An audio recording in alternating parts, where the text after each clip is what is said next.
Hello once again, ladies and gentlemen. This is Montgomery Rails coming to you from Montgomery, Alabama, semi-live.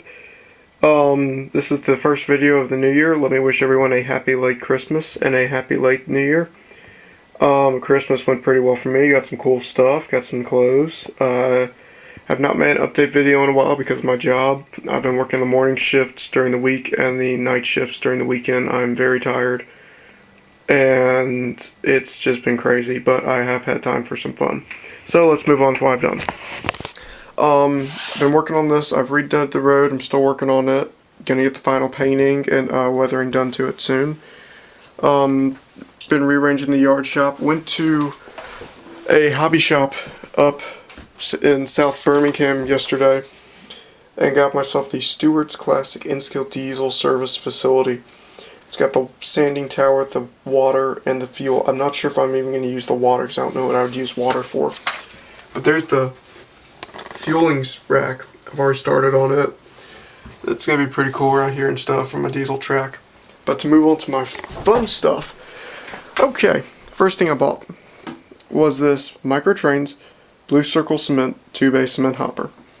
It features opening hatches. For N-Scale, that is pretty awesome right there. Not sure exactly what I'm going to do with this car. It's BCAX number 7.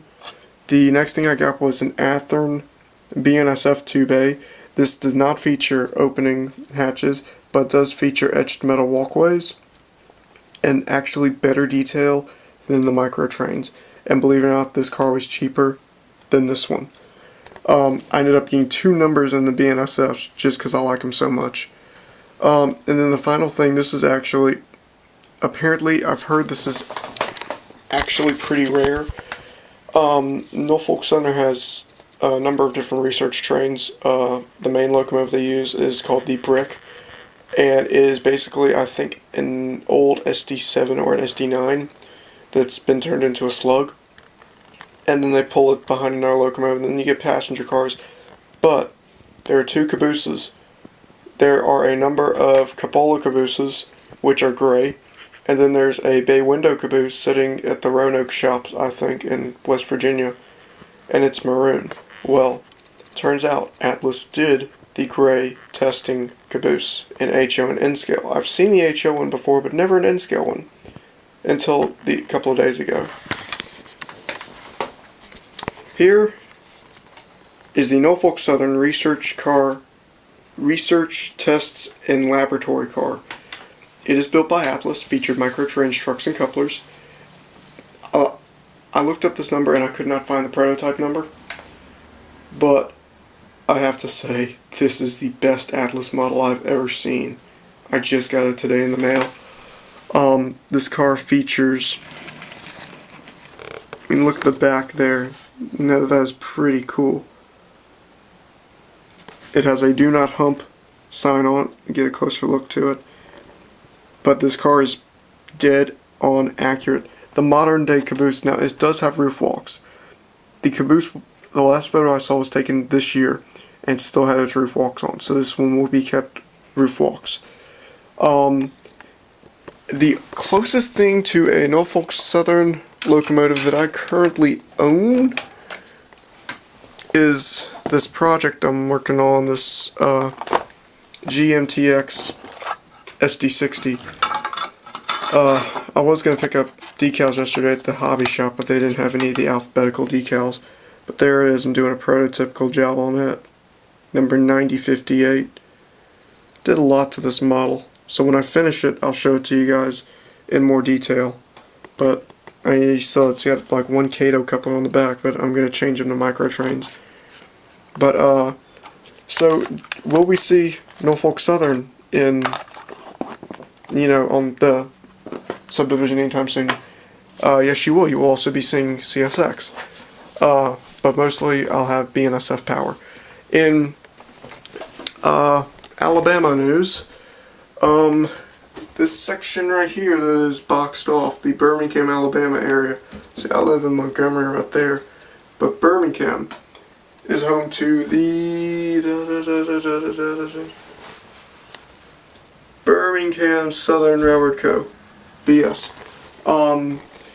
They do most of the switching for US Steel and whatnots.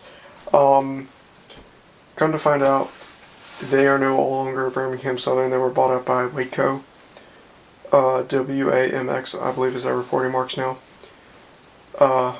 So if you see Birmingham Southern equipment, get some photos of it while you can, because I heard it's going to be going bye-bye soon. That's just a heads up to all you rail fans in the Alabama area.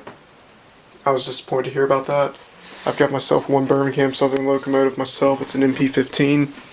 But besides that, I'm pretty disappointed to hear about that. But I am extremely excited to see that I got this car. It is just an amazing car. These cars, I got to admit, they are really nice. I love these cars. I love the detail put into them.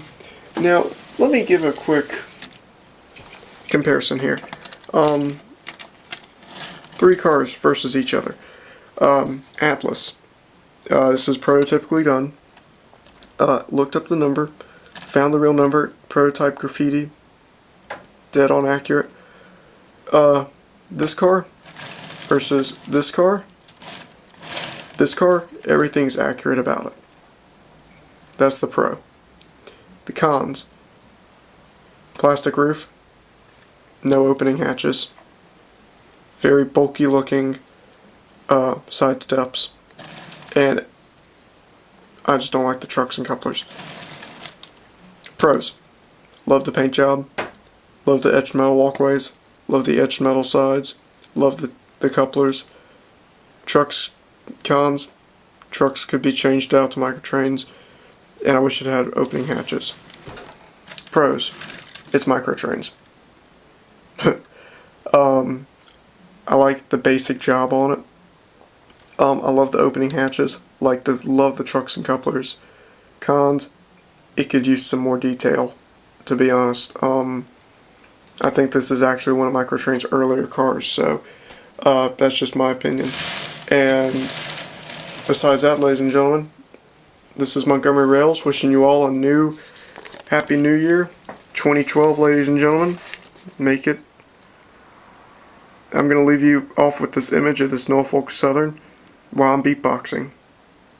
I'm not really going to beatbox. I'm actually about to end the video right now. Goodbye. Go home. If you're home, go get yourself a Diet Coke. If you don't drink Diet Coke, get yourself a Coke. If you don't drink Coke, well then, get yourself something else. This is Montgomery Rails. Thank you, and good night.